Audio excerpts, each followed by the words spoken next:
So we came back after doing the squats and the RDLs yesterday, and I thought I'd just do a lighter day today before heading on to bench press, and not necessarily like a light day, but in terms of let's train a smaller muscle group. So a little bit of shoulders, a little bit of arms.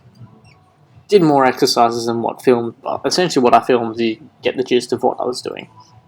A lot of rotator cuff work, making sure my shoulders are able to be stabilized during bench press, which I'm planning to do tomorrow. So usually before benching, the day before or a couple of days before, I'll usually do some sort of rotator cuff work or shoulder stabilization work, just to make sure my shoulders are healthy. You always hear of a lot of people getting injured from bench press, and it's usually their shoulders or their pec.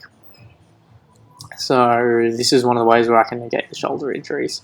Pec injuries, obviously warming up and listening to your body. If your pec feels like it's going to tear, don't keep pushing. So I did that.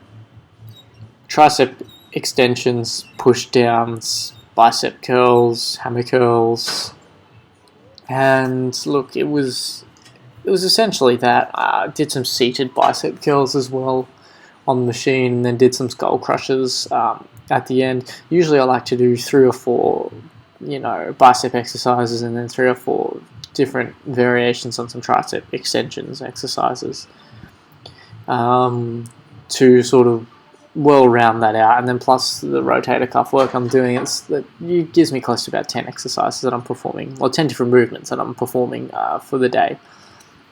Obviously, triceps will be fatigued coming into doing chest tomorrow. I'll not only just do bench, I'll do a chest day. But I tend to find that works primarily when you're not considering locking out or doing anything like that. It allows you to activate more of your chest rather than rely on just your triceps and a little bit of shoulders to promote the bar or the weight forward.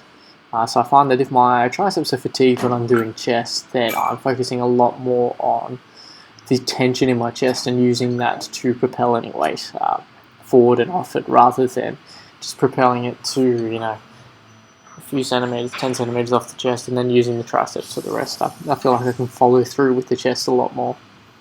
And doing that, and also, haven't done any quality arm exercises while I've been at lockdown. Yes, I've had the kettlebell and I've had the exercise band, but it only goes to a certain weight limit, and once you hit that weight limit, there's no gains there. Yes, you can keep doing reps and get muscular endurance that way, but there's no strength gains there. So a little bit of elbow joint health as well, obviously doing some bicep curls and stuff like that again. So yeah, it was like a little bit of a maintenance and a bit of tune-up leading into what will be a heavier day tomorrow, and a day where I'm not as aerobically or anaerobically taxed as probably what I was the other day. But yeah, cheers, thank you very much, and I will see you in the next one.